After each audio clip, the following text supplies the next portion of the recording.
CCN digital के एक नए पॉडकास्ट में आप सभी दर्शकों का बहुत स्वागत है। हमारे साथ ऐसी हस्ती बैठे हैं जिन्हें कोई इंट्रोडक्शन की नीड नहीं है। वो पूर्व assistant commissioner of police Delhi रह चुके हैं।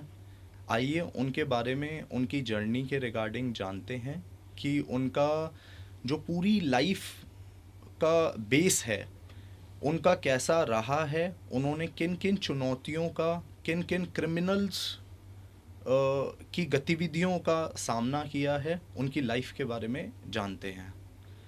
वेदभूषण जी, आप ज़रा बताएं कि आपने पुलिस के अंदर कैसे चुना कि पुलिस में आपको आना है, दिल्ली पुलिस को आपको ज्वाइन करना है। कि मयंक जी, मैं एक बिल्कुल मध्यम परिवार से बिलोंग करता हूँ।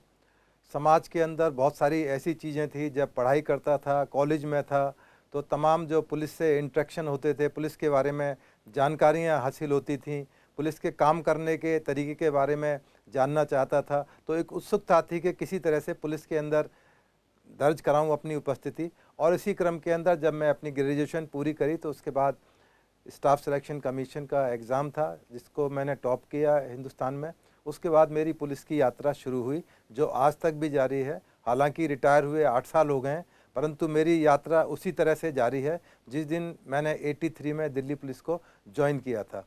इस तरह से मेरी यात्रा की शुरुआत होती है। सर, इसके अंदर आपने एक बात कही थी कि कोई सिलेक्शन प्रोसेस होता है दिल्ली पुलिस के अंदर, जो कि आपने भी अपने टाइम पे दिल्ली पुलिस जब ज्वाइन की होगी तो आपने उस सिलेक्शन प्रोसेस को कवर करके, मतलब पास होके तभी आप दिल्ली पुलिस के अंदर रिक्रूट हुए।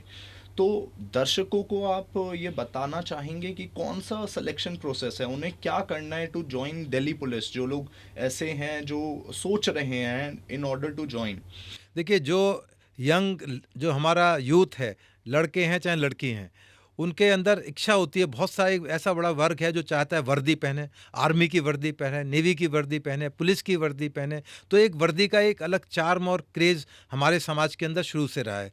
परंतु चूँकि मैंने पहले भी बताया कि ये ब्रिटिश हायरार्की का सिस्टम है, जो बड़ा दुर्भाग्यपूर्ण है। मैं आपके चैनल पर, चूँकि मैं रिटायर्ड हूँ, अपने प्रमुखता से अपनी खुलकर बात कर सकता हूँ, आपके सामने रख सकता हूँ। ये बड़ा डिफेक्टिव सिस्टम है। जिस तरह से, ठीक है, मेरा प्रोसीजर हो गया, मैंने नौकरी भी पूरी कर ली, अब इतना ज़्यादा है, वो लोग बांट कर गए थे सिस्टम को। एक सिपाही भर्ती हो रहा है, एक हवलदार को आप भर्ती कर रहे हैं, एक सब इंस्पेक्टर भर्ती कर रहे हैं, फिर एक आईपीएस भर्ती कर रहे हैं, बीच में एक और दानिप्स का कैडर डाल दिया। उन्होंने अपने हिसाब से पुलिस का सिस्टम बनाया था, जो कि आज भी डिफेक्टिव है।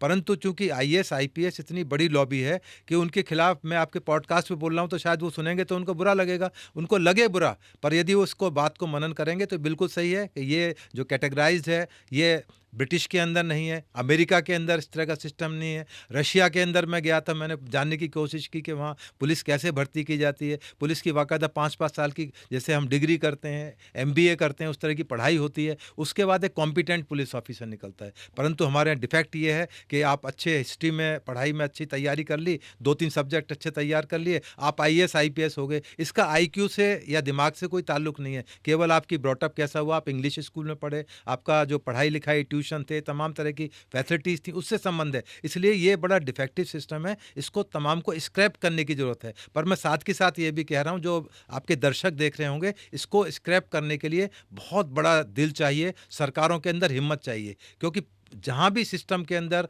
आईएएस आईपीएस बैठे हैं, वो इस सिस्टम को कभी ख़त्म नहीं होने देंगे। क्योंकि आप प्राइम मिनिस्टर हाउस में जाएंगे, वहाँ भी आईएएस आईपीएस का राज्य है। आप होम मिनिस्ट्री में जाइए, आप और अदालतों के अंदर जाइए, अदालत भी नहीं चाहती कि हमारे यहाँ सिस्टम चेंज हो। वो भी उसी फैमिली की तरह से, अपने परिवार की तरह से, जिस तरह सुप्रीम कोर्ट में एक सिस्टम बना हुआ है कि उन्हीं के परिवार के बच्चे सारे जस्टिस लगते हैं, इसी तरह इस सिस्टम के अंदर भी ये सबसे बड़ा डिफेक्ट है। चेंज आना चाहिए। कब आएगा? मेरे आपके रहते आएगा या जाने के बाद आएगा? आना जरूर चाहिए, और सब एग्री करते हैं। परंतु दुर्भाग्य है, क्योंकि तमाम जगह आईएएस बैठे हैं, उसका विरोध करेंगे, नहीं ये सिस्टम ठीक है, उनकी लेगेसी, उनका परिवार उससे बढ़ता है, उनका एक तरीका इस देश पर राज्य करने का तरीका है। एक महत्वपूर्ण चीज़ बताई है सर ने, और मैं रिपीट करना चाहूँगा कि आईएएस अफसर, आईएएस जो लॉबी है, आईपीएस लॉबी, इसके अंदर भी क्या फैमिली रिलेटेड होता है कि if I am the IAS, मैं आईएएस अफसर हूँ, तो मेरी आने वाली पीढ़ी भी आईएएस अफसर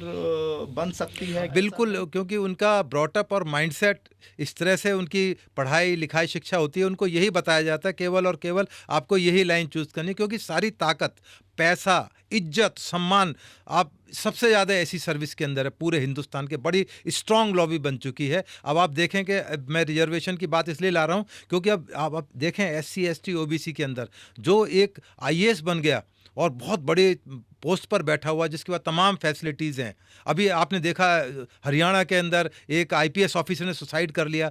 अरे तुम्हारी बीवी 4 लाख रुपए कमा रही, तुम 4 लाख रुपए कमा रही हो, तमाम रिजर्वेशन का फ़ायदा आप ले रहे हो, उसके बाद भी देश को गाली दे रहे हो कि हमें कार अच्छी नहीं मिली, हमारा ऑफिस अच्छा नहीं मिला। इसी तरह पूना के अंदर एक आईएएस ऑफिसर लड़की थी, ज्वाइन करते ही कहती है मुझे लाल बत्ती गाड़ी चाहिए, मेरे ऑफिस में 4 एसी लगे होने चाहिए, मुझे पुलिस वाला मिलना चाहिए। तो ये ऐसी लॉबी बन चुकी है। अब एक आईएएस अफसर जो बन चुका है, अब आप उसको भी रिजर्वेशन दे रहे हैं। उसको वो बेचारा जो गांव में बैठा है, एससी एसटी चाहे वर्ग से बैठा है, वो कितना उसका दुर्भाग्य है कि उन्हीं के परिवार के लोगों को, जो क्रीमी लेयर जिसको बोलते हैं, हालांकि सुप्रीम कोर्ट ने तमाम डिफाइन करने की कोशिश की, परंतु ना तो सरकार के कान पर जूं रहेगी, ना सिस्टम बदला है। सिस्टम वही है जो आज भी ब्रिटिश हमारे सिर पर लाद कर गए थे, वही खाकी वर्दी है, जिस खाकी वर्दी से हम सारी जिंदगी नफरत करते रहे कि ब्रिटिशर्स की दी हुई खाकी है, परंतु ये सरकार उस खाकी का रंग नहीं बदल पाई आज तक। ये बड़े दुर्भाग्य की, सोचने की बात है। जो भी आपके व्यूअर्स आप इस टीवी को, आपके पॉडकास्ट को देख रहे होंगे, उनको जरूर विचार करना चाहिए कि क्या ऐसी कमी थी, क्या ऐसी खूबी छोड़ गए इस खाकी के अंदर, जिससे हम चिढ़ते रहे। और आज भी हिंदुस्तान का एक बहुत बड़ा वर्ग खाकी को देखने के बाद गुस्से में आ जाता है, अंदर से कह नहीं पाता, परंतु उसके मन में टीस रहती है कि ये खाकी वर्दी हमारा क्यों खून पी रही है, किस तरह से खून पी रही है। तो ये सभी के लिए एक बहुत बड़ा चैलेंज है। यदि मेरी बात सरकार तक पहुंचे तो इसको बिल्कुल प्रमुखता से लें, इसका कलर चेंज करें। आप जाके देखिए, छोटे छोटे कंट्रीज ऐसी वर्दी उनको दी गई, उनको प्राइड होता है अपनी वर्दी पर। ब्रिटिशर्स ने कहा कि नहीं, तुम इसी लायक हो, इस खाकी के लायक हो जिसका रंग मिट्टी से मिलता है, तो मिट्टी में मिले हुए आदमी हो। तो इसको भी बदलने की जरूरत है। इन कानूनों को तो आपने बदल दिया, नई पार्लियामेंट बना दी, बड़े बड़े मिनिस्ट्रीज बना दी, बड़े बड़े कर्तव्य पथ बना दिए, पर जो बेसिक चीज़ थी, जो गांव से जुड़ी हुई है, शहर से जुड़ी हुई है, कस्बे से जुड़ी हुई है, वही पुलिस वाले, वही ट्रेडिशनल काम करने का तरीका, कोई ट्रेनिंग नहीं, कोई किसी तरह का कुछ नहीं। अभी आपने देखा लाल किले पर ब्लास्ट हुआ, तमाम पूरे हिंदुस्तान के अंदर एक तरह से बवाला आ गया। लोग कहने वाले थे कि ये पुलिस का निकम्मापन है, पुलिस की इंटेलिजेंस फेलियर होगी, कहने लगे थे। फिर मेरे को भी किसी मेन स्ट्रीम मीडिया में बुलाया जाने लगा। दिन रात मैं टेलीविज़न पर लगाता रहा, उनको बताता रहा कि ये फेलियर नहीं है। ये जो नौगांव में एक आईपीएस ऑफिसर थे, जिन्होंने एक पोस्टर देखा जिसमें लिखा हुआ था जैश-ए मोहम्मद की भर्ती की जा रही है, आप आइए। लगातार वो, मैं तो उनकी तारीफ़ करूँगा, इतने इंटेलिजेंट ऑफिसर थे। उन्होंने 3 दिन तक उसको वॉच किया कि एक आदमी लगातार पूरे शहर में एक पोस्टर लगा रहा था जैश-ए मोहम्मद के, और उसकी वजह से उसको उन्होंने ट्रैक किया। और सहारनपुर से जब पहली गिरफ्तारी हुई, जिसमें एक डॉक्टर और बहुत सारे डॉक्टर्स इसके अंदर, बड़े बड़े डॉक्टर्स जिनकी सैलरीज बहुत है, पढ़ाते हैं, प्रोफेसर हैं अल-फलाह यूनिवर्सिटी के अंदर, सारा मामला भंडाफोड़ हुआ। तो पुलिस में प्रतिभा की कमी नहीं है, केवल कमी है उसको उजागर करने की, और अच्छे से अच्छे जो जिनको मौका नहीं मिलता पुलिस में आने का, नौकरी ज्वाइन करने का मौका नहीं मिलता, उनको ज़्यादा अवसर दिए जाने चाहिए, बशर्ते कि जो क्रीमी लेयर जिसकी हम बात कर रहे हैं, आईएएस आईपीएस, इनको ही दीजिए। एक बार आप एससी एसटी में हैं, आपका एक परिवार से एक आईएएस बन गया, आपको क्या ज़रूरत है? सब कुछ तो सरकार ने दे दिया, गाड़ी घोड़ा परिवार सम्मान सब कुछ दे दिया। अब आपके बच्चे भी उसका फ़ायदा लें। उसका फ़ायदा रिमोट में बैठे आदमी को होना चाहिए, जिसके घर में पुलिस में एक भी बंदा, सिपाही भी नहीं है इसके घर में, जिसके घर में चपरासी भी नहीं है, उसको आप फ़ायदा दे रहे हैं। एक एक पर्टिकुलर लोगों को दिया जा रहा है। इसी तरह अदालतों का भी सिस्टम ख़राब हो चुका है।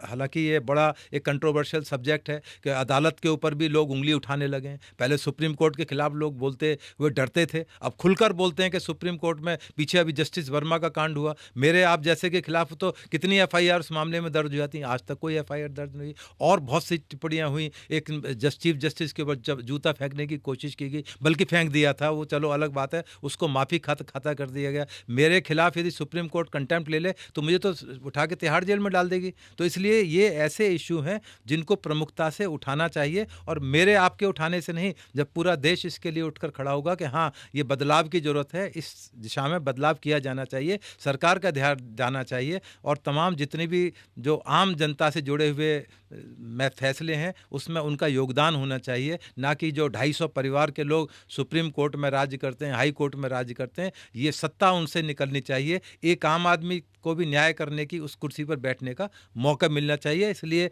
बदलाव की ज़रूरत है। मैं फिल इन द ब्लैंक्स पड़ी हुई हैं जिनको भरने की ज़रूरत है। तो उम्मीद है कि शायद बदलाव आएगा। अब कब आता है देखते हैं। जी, बहुत ही बेहतरीन तरीके से सर आपने बताई है ये चीज़, जो कि नेपोटिज़्म, जो कि हम एक सेलिब्रिटी फील्ड के अंदर देखते हैं कि एक ही परिवार का व्यक्ति, उसका बच्चा भी एक्टर बन रहा है, बच्ची भी एक्ट्रेस बन रही है, वही चीज़ फॉलो हो रही है एडमिनिस्ट्रेटिव सर्विसेज के अंदर भी। तो ये तो एक बहुत मैटर ऑफ कंसर्न है। आप फिल्म इंडस्ट्री में तो पूरा परिवार ही है। कपूर परिवार है जी, ये फलां परिवार से आए, ये सलमान खान, फलां खान, तीनों खानों ने कब्जा कर रखा है। जो चाहते हैं फिल्म इंडस्ट्री में होता है। दाऊद भी पैसा वहीं लगाता है जहां वो उनकी नज़र होती है। तो ये तो वहां भी कब्जा है, हर जगह कब्जा है। इस कब्जे को ही तो तोड़ना है। तो sir let's move on to the next question.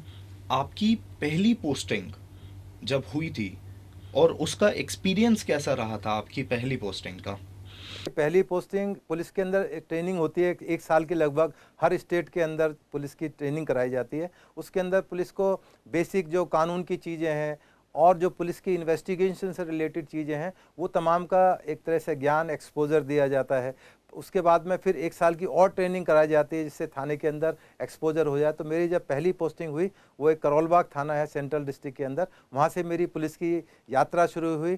फिर लास्ट में एसीपी पार्लियामेंट, लास्ट में मेरी यात्रा वहाँ समाप्त हुई। तो इस बीच में बड़े मुकाम आए, कहीं एसएचओ, कहीं और कोर्ट कचहरी, कई मसले उसके साथ जुड़े हुए हैं। क्योंकि पुलिस की नौकरी सीधी सीधी नौकरी नहीं है। पहले तो पुलिस की नौकरी प्राप्त करना बहुत मुश्किल है, नौकरी मिल जाए तो उसको रिटेन करना बहुत मुश्किल है, रिटेन हो जाए तो फिर उसमें बहुत सारे उतार चढ़ाव आते हैं, और आप कैसे सक्सेसफुल अपने कैरियर को कर पाते हैं, ये एक बहुत बड़ी चुनौती वाली चीज़ है। लोग दड़खड़ा जाते हैं, गिर जाते हैं, परेशान हो जाते हैं। अभी हाल ही के अंदर आप ही के डिस्ट्रिक्ट से एक एसीपी साहब, जिनकी रिटायरमेंट के दिन उनको सस्पेंड कर दिया गया। तो देखो, पूरी ज़िंदगी की नौकरी 1 सेकंड के अंदर ख़त्म हो गई। तो ये नौकरी ऐसी है, आप कभी भी जेल भी जा सकते हैं, आपके खिलाफ एफआईआर हो सकते हैं। कितने पुलिस वालों के खिलाफ आप अखबार पढ़ते हैं, देखते हैं कि उस फला पुलिस वाले को अरेस्ट कर लिया गया है, उसके घर पर रेड हो गई है। तो क्योंकि इसमें टेम्पटेशंस बहुत हैं, पैसा भी है, ताकत भी है, पावर भी है। अब आपका विजडम है, आप कैसे माइंड से काम करते हैं, आपकी परवरिश कैसे परिवार के अंदर हुई है, आपको संस्कार कैसे मिले हैं,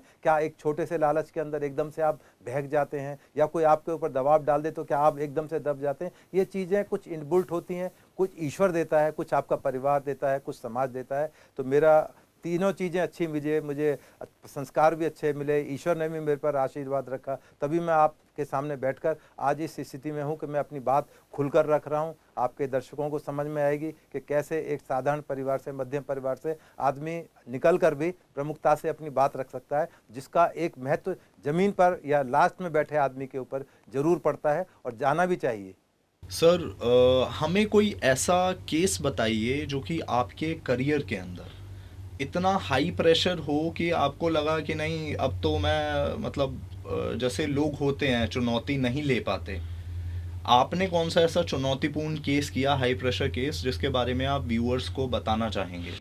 देखिए, बहुत सारी ये जो पुलिस यात्रा थी, बहुत सारे ऐसे सेंसिटिव और डेलिकेट मैटर आए जिनके अंदर लगा कि या तो अब नौकरी जाने वाली है, या मैं जेल में जाने वाला हूं, या मैं उस प्रेशर के अंदर आकर अपना रास्ता बदल दूं। पर ईश्वर का आशीर्वाद रहा कि ऐसा मौका कई बार आया, परंतु रास्ता दिखाया ऊपर वाले ने, मेरे गुरु ने, मेरे जो बुजुर्ग हैं उन्होंने दिखाया। एक बार जब मैं बिल्कुल प्रमोट हुआ था, इंस्पेक्टर प्रमोट हुआ था, एक डॉक्टर का बड़ा हिंदू राव के अंदर एक मर्डर हो गया, बड़ा सेंसिटिव मैटर था। तमाम अखबार, टीवी, तमाम जगह के डॉक्टर का दिन दहाड़े गोली मारकर हत्या कर दी गई। उसकी इन्वेस्टिगेशन, चूंकि नया प्रमोट हुआ था, मुझे हैंड ओवर कर दी गई। धीरे धीरे जब उसकी इन्वेस्टिगेशन करी गई तो उसके तार उत्तर प्रदेश के एक बहुत बड़े मंत्री जो मुस्लिम थे, उनके नातिन से जाके जुड़ी। जब इन्वेस्टिगेशन करता मैं उनको अरेस्ट करने के लिए पहुंचा उत्तर प्रदेश के अंदर, बुलंदशहर के अंदर उनकी जगह थी, तो उसमें पहली बात तो उसको लाना बड़ा मुश्किल था। चलो, मैंने हिम्मत करके अपने जो पुलिस के साथी थे, किस तरह से उनको अपना टैक्टफुलनेस से, एक तरकीब से उसको लेकर आया। मेरा बहुत लंबे टाइम तक पीछा किया गया कि किसी तरह से उसको छुड़ा के ले जाएं, भगा के ले जाएं।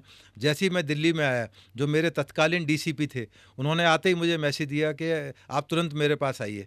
तो मैं उनके पास गया, मैंने कहा बताएं क्या सर ऐसा मामला आ गया। तो उन्होंने कहा आपने इतने बड़े आदमी के नातिन को आपने अरेस्ट कर लिया, जो उत्तर प्रदेश के एक बहुत बड़े गृह मंत्री हैं, मर्डर केस के अंदर वांटेड है, तो एकदम वो सकपकाए।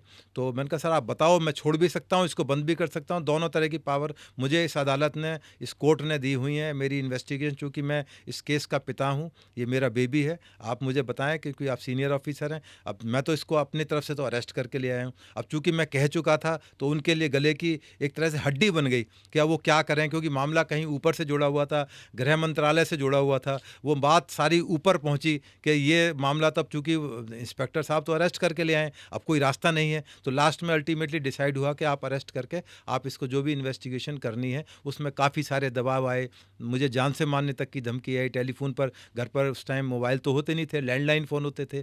जैसे ही मैं निकलता था घर पर फ़ोन आता था कि आज आपके हस्बैंड गए हुए हैं और हो सकता है कि शाम को लौट के ना आए TCRE कोर्ट से, क्योंकि वो ऐसे केस में गवाही देने जा रहे हैं और उनको बोलिए कि इन चक्करों में ना पड़ें। तो उसमें हालांकि जो मुलजिम थे उनको आजीवन कारावास हुई, अभी भी जेल के अंदर हैं। इस तरह बहुत सारे मैटर आए, हनी ट्रैप के मैटर आए। एक बहुत बड़ी सुप्रीम कोर्ट की एडवोकेट, आप गूगल करके देखें, मोनिका चौधरी उनका नाम था, उन्होंने एक बहुत बड़े बड़े चीफ मिनिस्टर को, उत्तर प्रदेश के चीफ मिनिस्टर, तत्कालीन चीफ मिनिस्टर, अब नाम लेना भी ठीक नहीं है, दुनिया में भी नहीं है, और member of parliament, ministers Uttarakhand के, उन सबको हनी ट्रैप के अंदर लिया। और उनकी जो डिमांड होती थी, लाख 2 लाख नहीं, 5 करोड़, 7 करोड़, 10 करोड़ उनकी डिमांड होती थी। तो एक बार एक बहुत बड़े MP जो गुजरात से आते हैं, उनके से 7 करोड़ की डिमांड करी, क्योंकि उनके साथ में उसने रिलेशनशिप बनाए और रिलेशनशिप की तमाम वीडियोग्राफी उसके पास में थी, ब्लैकमेलर थी वो। तो मामला बहुत बड़े लेवल से, आप मान के चलें कि शायद प्रधानमंत्री कार्यालय या गृह मंत्री की तरफ से आया कि इस मामले को देखा जाए, सॉर्ट आउट करा जाए। तो मामला मेरे पास आया, मेरे सीनियर ऑफिसर्स ने कहा कि किसी तरह से इस मामले को निपटाना है। तो जब मैंने सब चीज़ें देखी, समझी, कि रिकॉर्डिंग देखी, तो गलती से जो मेंबर ऑफ पार्लियामेंट थे उनके मोबाइल में एक रिकॉर्डिंग थी, उन्होंने रिकॉर्डिंग कर लिए थे उस लड़की को, 7 करोड़ रुपए उनसे मांग रही थी कि मुझे कुछ पैसे कोर्ट में भी खर्च करने होंगे, करोड़ों रुपए, और कुछ पुलिस वालों को भी रिश्वत देनी होगी, और मैं तब आपका पीछे छोड़ूंगी जब आप 7 करोड़ रुपए दे दोगे। तो मैंने एक बहुत महत्वपूर्ण डिसीजन लिया कि मैं इस लड़की को ही अरेस्ट कर लेता हूँ। जो लड़की रेप का एलिगेशन लगा रही है, ये बहुत रेयर होता है, अब होने लगा है। अब चूंकि कोर्ट भी इस चीज़ को समझती हैं कि लड़कियां भी बहुत सारे केस में ब्लैकमेलिंग करती हैं, एक्सटॉर्शन करती हैं, डिफरेंट तरीके से परेशान करती हैं, क्योंकि जो कानून है वो वुमेन सेंट्रिक है, औरत की तरफ सारे कानून है। आदमी के लिए आज तक इस देश में कोई भी कानून नहीं बना है, इसलिए बहुत सारे आदमी इस तरफ से त्रस्त हैं, परेशान हैं, रास्ता कोई सूझता नहीं है, वन वे ट्रैफिक है, जो चाहेगी लड़की कर लेगी, किसी थाने में, किसी अदालत में जाके आदमी के खिलाफ खड़ी हो जाएगी। अदालत की, पुलिस की मजबूरी है, उसकी बात सुननी है। परंतु यदि आप टैक्टफुल तरीके से अपनी इन्वेस्टिगेशन करते हैं और ईश्वर आपकी मदद करता है, तो जिस तरह से हनी ट्रैप के अंदर वो 1.5 साल जेल के अंदर रही, फिर उसने माफ़ी मांगी हाई कोर्ट के अंदर, मेरे से माफ़ी मांगी, जो अपने जिनके खिलाफ एलिगेशन था उनसे उनका मामला हाई कोर्ट में सॉर्ट आउट हुआ, दोनों को पनिशमेंट किया गया, फाइनल पैसे से पनिश करके, DLS एक संस्था होती है, वो पैसे उनको दिए गए, तब वो लड़की बरी हुई। इस तरह बहुत सारे ऐसे केसेज हैं, उतार चढ़ाव के केसेज हैं, जो समाज के अंदरूनी चीज़ हैं, जिनको आम आदमी जानता भी नहीं। ये तो मैं इस केस का आपको जिक्र कर रहा हूँ, तो इसलिए आपको पता लग गया कि इतनी बड़े लेवल की लड़की भी, जो सुप्रीम कोर्ट में जो सबसे बड़ी अदालत है उसमें प्रैक्टिस कर रही है, वो भी इतने बड़े बड़े लोगों को ब्लैकमेल कर सकती है, एक्सटॉर्शन कर सकती है। और वो आम लड़की नहीं थी, लंबी चौड़ी गाड़ियों का काफिला, लंबे चौड़े फ्लैट, लाइफ स्टाइल बिल्कुल एक बहुत हाई प्रोफाइल, एक महिला की तरह उनका एक रहन सहन था। तो ऐसे बहुत सारे मामले हैं जुड़े हुए। रिटायरमेंट के बाद में श्रीदेवी का मर्डर हो जाता है। श्रीदेवी के मर्डर के लिए मेरा मन था कि मैं जाके देखूं, श्रीदेवी इतनी बड़ी एक कलाकार थी, कैसे उनका एक मर्डर हो गया, वो भी दुबई जैसे शहर के अंदर। उनके पति बोनी कपूर साथ थे, जबकि उनके, हालांकि बोनी कपूर जब उनका मर्डर हुआ तो बॉम्बे फ्लाइट लेकर आ गए थे। तो उस केस की जांच करने के लिए अपनी तरफ से शौकिया तौर पर, ये क्योंकि मेरा पैशन है, मैं आज भी जाता हूँ। अभी सिंगापुर जा रहा हूँ, तो एक वहाँ एक जुबिन गर्ग करके एक बहुत बड़े सिंगर हैं आसाम के, उनकी वहाँ पानी में डूबने से डेथ हो गई है। तो मैं कोशिश करूँगा कि मैं जांच करूँ, जा तो रहूँ मैं नया साल मनाने, पर कोशिश करूँगा कि पता करूँ कि वहाँ की जो पुलिस ने, क्योंकि सिंगापुर एक हाई प्रोफाइल जगह है, वहाँ छोटी मोटी चीज़ नहीं, वहाँ हर चीज़ का हिसाब किताब होता है। तो आपके दर्शकों को बताना चाहूँ, जब निर्भया का जब मामला आया था, तो निर्भया को बाई एयर भारत सरकार ने सिंगापुर में ट्रीटमेंट के लिए भेजा था। ऐसे कंट्री के अंदर जुबिन जैसे लड़के की, यंग लड़के की पानी में डूबकर डेथ हो जाए और उसके मर्डर का चार्जेज यहाँ 7 लोग उसमें अभी तक अरेस्ट हो चुके हैं। तो मेरा मानना है कि शायद वो जल्दबाजी में या दबाव में पुलिस ने अरेस्ट किए हैं। बाकी जब मैं इन्वेस्टिगेशन कर आऊँगा नए साल में 2026 में, तब आपके पास दोबारा पॉडकास्ट करूंगा, तब मैं आपको बताऊंगा व्हाट वेंट रॉन्ग, क्या वो अरेस्ट सही थी या गलत थी, या जुबिन की का मर्डर हुआ था या जुबिन पानी में डूबे थे। वो सारी चीज़ों का पर्दा अभी उसको क्लोज रखते हैं, बाद में फिर दोबारा 26 में बैठेंगे। जी, नहीं बिल्कुल सर, बिल्कुल। सर आपकी लाइफ के अंदर, आपके थ्रू आउट द करियर कोई ऐसी स्ट्रैटेजी या टैक्टिक्स, जिसे बोलेंगे चालें, कोई ऐसी मशहूर चाल आप बताना चाहेंगे क्रिमिनल्स की जो आपने फेस करी हैं कि यार ये तो बहुत चालाकी कर गया ये व्यक्ति, मतलब कोई ऐसा इंसिडेंट? देखिए, बहुत सारे क्रिमिनल्स ऐसे होते हैं, वो बोलते हैं ना hard potato to boil, right. उनको ठीक नहीं किया जा सकता। जी। परंतु यदि आप टैक्टफुल हैं, आपका माइंड काम करता है, आप अपनी चीज़ को निकालना जानते हैं, आप होशियार हैं, अपने प्रोफेशन के अंदर डेडिकेटेड हैं और आपने वो चीज़ें सीखी हैं, तो आप ईजिली कर सकते हैं। एक शादरा एक थाना है, यहाँ पर एक मर्डर हुआ। मर्डर में एक लड़का था, उसके ऊपर मुझे डाउट था, उसका अपना ही बेटा था। तो मैं जब उसके गांव गया, तो जिसको ये पता है कि मेरे घर पर दिल्ली पुलिस आ रही है और मेरे पिताजी का शादरा के अंदर मर्डर हुआ है, तो मैंने जब गांव में गया, मैंने कहा फलां लड़का कहाँ है? कहने लगा जी वो तो खेतों की तरफ निकल गया है। पूरा गांव इकट्ठा है, उसका बेटा नहीं है वहाँ पर। तो एक माइंड में लगा कि शायद कुछ ना कुछ गड़बड़ है। जिसके बाप का मर्डर हुआ और दिल्ली पुलिस जांच करने के लिए मैं गया हुआ हूँ वहाँ पर, वो नहीं है, अवेलेबल नहीं है। तो मैंने उनको एक चिट्ठी दे दी कि आप इसको दिल्ली भेजिए, मुझे इस मामले की जांच के लिए इसके बेटे से बातचीत करनी है। वो किसी तरह दिल्ली आया। उन दिनों दिल्ली के अंदर रामलीलाएँ चल रही थी, तो वो बेचारा पैर के पास आकर बैठ गया। कुछ मुझे डरा हुआ लगा। मैंने उसको चाय पिलाई, पानी पिलाया। मैंने कहा डरने की ज़रूरत नहीं, जो मैं बात पूछूं, आपसे बात करना चाहूं, तो आप मुझे बिल्कुल बिना डरे बताओ, मैं आपकी मदद करूंगा। क्योंकि मुझे उस लड़के के ऊपर कुछ शक जा रहा था, उसकी एक्टिविटीज़, उसका बॉडी जेस्चर देखकर, उसकी आँखों को देखकर, उसके हाव भाव को देखकर। तो मैंने कहा कि ये जो फादर का मर्डर हुआ है बड़ा दुख वाला था। तो चूँकि उन दिनों शायद रावण का मामला चल रहा था या कुछ दशहरे का मामला था, तो उसके मुंह से निकल गया कि मेरा बाप तो रावण था, राक्षस था मेरा बाप। मैंने कहा आप कैसी बात, अपने फादर के लिए ऐसी बात? कहना सर नहीं, मेरा फादर राक्षस था और उसने मेरे पैर पकड़ लिए। मैंने कहा मेरे पैर क्यों पकड़ रहे हो? कहने लगे ये मेरा फादर था, इसने जो मेरी बहन थी उसके साथ इसने गलत काम किया था, सेक्सुअल असाल्ट किया था, बलात्कार किया था, रेप करता था गांव के अंदर। तो इसलिए मुझे अपने बाप से चिढ़ थी, घृणा थी। मैंने पहले भी इसको एक बार मारने की कोशिश की थी, पर मैं कामयाब नहीं हो पाया था। परंतु मेरी घृणा या इससे इतनी ज़्यादा बढ़ गई थी कि मैंने दिल्ली आया और दिल्ली आकर एक वहाँ पर शादरे में एक लोनली जगह है जहाँ पर एक बहुत बड़ा अंबेडकर कॉलेज अब बन गया है, वहाँ खाली मैदान था, वहाँ लाकर अपने बाप को पत्थरों से मार मार के, सिर मार मार के उसको मार दिया और फिर वो गांव चला गया। उसने अपना जुर्म कबूल किया, कड़कड़डूमा कोर्ट में पेश किया गया। मैंने उसको समझाया, मैंने कहा आप ईमानदार आदमी हो, आपने अपनी गलती मेरे से मान ली है, पर कोर्ट में मत मानना। कोर्ट में मैंने उसको पुलिस की तरकीब या कहें कि एक डिफेंस लॉयर की तरह बताया, क्योंकि उसने एक तरह से समाज के अंदर बहुत से लोग ऐसे होते हैं जो अपनी गलती को मानते हैं कि हाँ मेरे से गलती हो गई है। तो कहने लगा नहीं सर, मैं छिपाऊंगा नहीं, मैं अदालत को बताऊंगा कि मैंने ही अपने बाप का मर्डर किया है। उसको लाख समझाने के बावजूद भी उसने अपना गिल्ट एक्सेप्ट किया कोर्ट के सामने कि मैंने ही अपने बाप का मर्डर किया था, काम करके बताया। तो इस तरह के बहुत सारे किस्से पुलिस की नौकरी में आते हैं। जैसे अब अनमोल बिश्नोई है, 11 दिन तक पुलिस कस्टडी रिमांड में रहेगा। तो बहुत सारी बातें यदि पुलिस वाले टैक्टफुल होंगे, होशियार होंगे, या उसकी भावनाओं को कैच करके अपनी कोई काम की चीज़ निकाल पाते हैं, तो वही कामयाबी है। सर जैसे कि आपने बताया कि अनमोल बिश्नोई को एनआईए ने पकड़ के और यहाँ पे हैंडओवर किया है, एंड ऐसे कई क्रिमिनल्स होते हैं जो क्राइम एक्टिविटीज़ यहाँ पे कमिट करते हैं और फिर डिफरेंट स्टेट में भाग जाते हैं या फिर आउट ऑफ इंडिया चले जाते हैं। तो हाउ डू यू टैकल, मतलब दिल्ली पुलिस कैसे उसे टैकल करती है कि कोई क्राइम एक्टिविटी यहाँ पे कवर हुई है, यहाँ घटित हुई है, और उन क्रिमिनल्स को पकड़ना जो किसी और स्टेट या टेरिटरी या कंट्री में चले जाते हैं? देखिए, इतने सैकड़ों की तादाद में ऐसे क्रिमिनल्स हैं और बड़े क्रिमिनल्स हैं जो आज तक भारत सरकार ला नहीं पाई है। आप विजय माल्या का केस, आप तो लंदन हैं, विजय माल्या को आज तक नहीं ला पाई। मैं भी उस केस में 2 बार लंदन गया, एक टीम के साथ में गया था किसी इन्वेस्टिगेशन के अंदर, उसको आज तक नहीं लाए। एक बहुत बड़े गुलशन कुमार का मर्डर हुआ, नदीम श्रवण नाम के सिंगर थे, म्यूजिशियन थे, उन्होंने उसका मर्डर कराया, आज तक नदीम श्रवण को भारत सरकार नहीं ला पाई। मैं जिस केस के लंदन गया, मैं अब खुद नहीं ला पाया।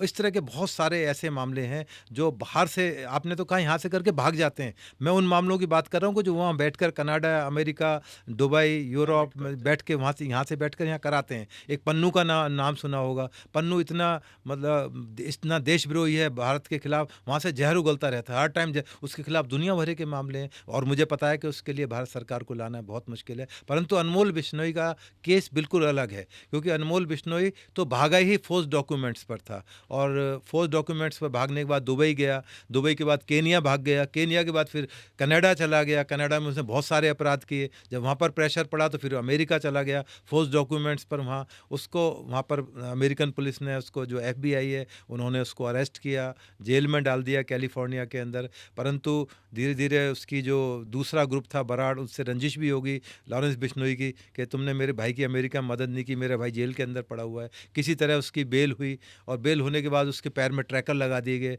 ट्रैकर एक होते हैं, हमारे हिंदुस्तान में सिस्टम नहीं है, किसी आदमी को बेल दे दी जाती है तो उसके पैर में ट्रैकर लगा दिए जाते हैं। जो लोग आपके व्यूअर देख रहे हैं वो देखें किस तरह का एक अजीब सिस्टम है। यदि आप अमेरिका के बारे में जानेंगे तो उसमें ट्रैकर लगा दिए जाते हैं। ट्रैकर की एक लिमिट होती है, सपोज करो दिल्ली से बाहर आप हरियाणा भागोगे, तुरंत पुलिस को पता लग जाएगा ये आदमी फला बॉर्डर से भागने की कोशिश कर रहा है, पुलिस उसको पकड़ लेती है। परंतु अनमोल बिश्नोई के केस में ये था कि जो दूसरा ग्रुप था जो कनाडा से ऑपरेट कर रहा था, जिन्होंने कपिल शर्मा के रेस्टोरेंट पर भी अटैक कराया था, वो चाहता था कि अनमोल बिश्नोई को यहाँ निपटा दिया जाए, इसको शूट आउट कर दिया जाए, ख़त्म कर दिया जाए। तो इसने अपने आप को, हालांकि इसने असाइलम की एक एप्लीकेशन होती है अदालत में अमेरिका में लगाई कि मुझे मुझे खतरा है हिंदुस्तान में, मुझे यहीं पर रहने दिया जाए, वो वहाँ की कोर्ट ने मना कर दिया और इसको यहाँ पर प्रत्यार्पित कर दिया गया। इसके साथ 200 और लोग भी उसी दिन प्रत्यार्पित होकर बाई स्पेशल प्लेन इंडिया के अंदर आए, जिसका ट्रायल अब NIA कर रहा है। ये तो खुद चाहता था कि मैं वहाँ से जिंदा आ जाऊँ। बहुत से क्रिमिनल ऐसे हैं जो खुद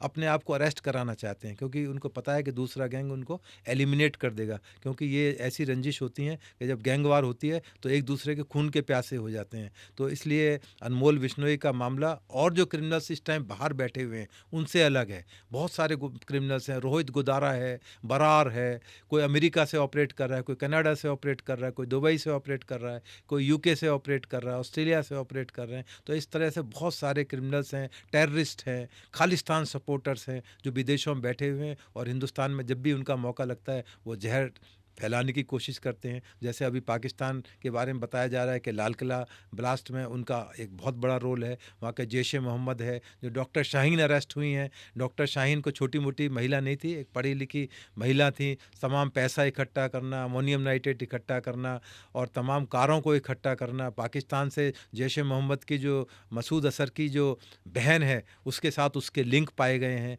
वो उसको कहती थी कि इंडिया में लड़कियों को भर्ती करो जैश-ए-मोहम्मद के अंदर, अपना एक अलग ग्रुप खड़ा करेंगे जिससे कि हिंदुस्तान को हिलाया जा सके, दोबारा से हम मुगलिया सल्तनत हम बना सकें इस हिंदुस्तान के अंदर।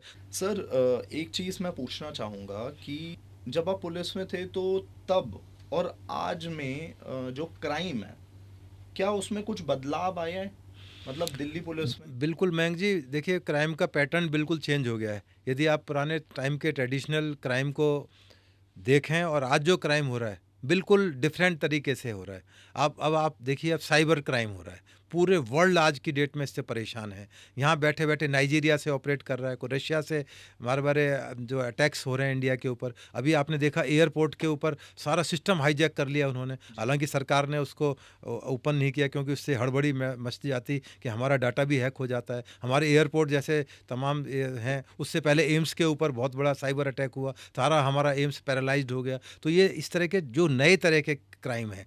अब ये देखिए, अमोनियम नाइट्रेट के बारे में सोचा था, जो आम आदमी आदमी खाद लेकर जाता है, मैंने कितना ट्रैक्टरों भर के खाद अमोनियम नाइट्रेट अपने खेतों में डाला है, तो अब उसको उन्होंने बम के रूप में इस्तेमाल कर लिया। हर चीज़ नई चीज़ निकल कर आ रही है। अब पढ़े लिखे, पहले अनपढ़ जाहिल किस्म के लोग क्राइम करते थे, अब पढ़े लिखे लोगों का टाइम है। अनपढ़ आदमी कामयाब नहीं हो सकता, वो ज़्यादा आपका मोबाइल छीन के ले जाएगा, आपकी पॉकेट मार लेगा। परंतु अब जो क्राइम है उस आपको पता नहीं लगेगा, सारा आपका बैंक अकाउंट खाली हो जाएगा, क्योंकि अब ये जो क्राइम है पढ़े लिखे लोगों के लिए रह गए हैं। आपने देखा बिन लादेन कितना बड़ा जीनियस आदमी था, जिसने कि पूरे अमेरिका को हिला दिया, ऐसा प्लेन उसने हिट कर दिया कि सारी बिल्डिंग ही ख़त्म हो गई।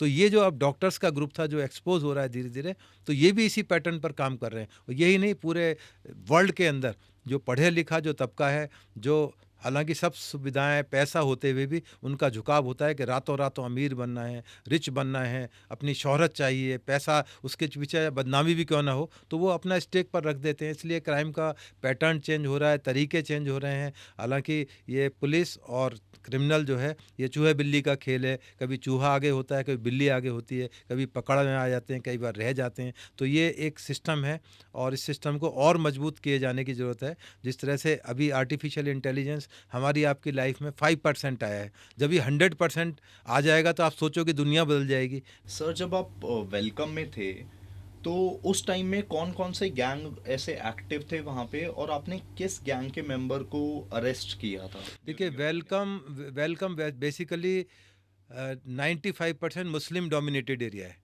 तो वहाँ का जो पैटर्न है क्राइम का और दिल्ली में दूसरी जगह देखें बिल्कुल अलग है, क्योंकि यहाँ मैक्सिमम उत्तर प्रदेश से लोग आकर बसे हैं और मोस्टली यहाँ कारीगर टाइप के हैं लोग, जीन्स का काम करते हैं और छोटे छोटे बिजनेस कारोबार करते हैं, और इन्हीं के अंदर बहुत सारा क्राइम भी पनपता है, क्योंकि इतनी कंजेस्टेड पॉपुलेशन है। यदि आप वहाँ पर कबूतर कॉलोनी, जनता कॉलोनी जाकर देखेंगे तो आप सोचेंगे मैं कौन सी दुनिया में आ गया हूँ, मैं तो कृष्णानगर में अच्छा खासा बैठा हूँ, वेलकम में कहाँ गया, इन गलियों के अंदर कैसे निकलूँ, कहाँ से जाऊँ। तो इसी तरह का वहाँ पर क्राइम है, और ऐसा क्राइम है कि पूरी दुनिया के अंदर एक मैसेज होता है। यहाँ पर एक बहुत बड़ा क्रिमिनल था, मुस्लिम क्रिमिनल था, राजा के नाम से मशहूर था, तो उसको अरेस्ट ही नहीं करते थे पुलिस वाले।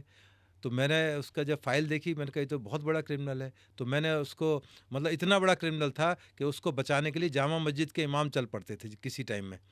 पर वो वक्त बदला, मैं भी वहाँ पहुँचा, आमना सामना हुआ, जेल भी गया और तमाम तरह की चीज़ें हुई। तो ये एक बदलाव का समय है, बदलते रहते हैं, बहुत स्ट्रॉन्ग आदमी आते हैं, कमज़ोर आदमी आते हैं समाज के अंदर, राजनेता, बड़े बड़े स्ट्रॉन्ग राजनेता आते हैं, वो अपनी इच्छा शक्ति के दम पर वो देश को चलाते हैं, स्टेट को चलाते हैं, और जो कमज़ोर होते हैं वो रह जाते हैं, फिसल जाते हैं, ज़मीन के नीचे चले जाते हैं। तो ये बदलाव है पुलिस में, राजनीति में, जुडिशरी के अंदर, हर जगह इस तरह के लोग मिलेंगे, अच्छे भी लोग मिलेंगे, बुरे भी लोग मिलेंगे, गंदे प्रोफेशन के अंदर भी अच्छे से अच्छे लोग मिलेंगे, और ये समाज के अंदर एक तरीका है जीने का। तो ये जीवन की एक दिनचर्या है, एक तरीका है लाइफ का। तो सर, दर्शकों को ये आप बताना चाहेंगे कि पुलिस की कौन सी ऐसी ग्राउंड रियलिटी है जो कभी सामने नहीं दिखती?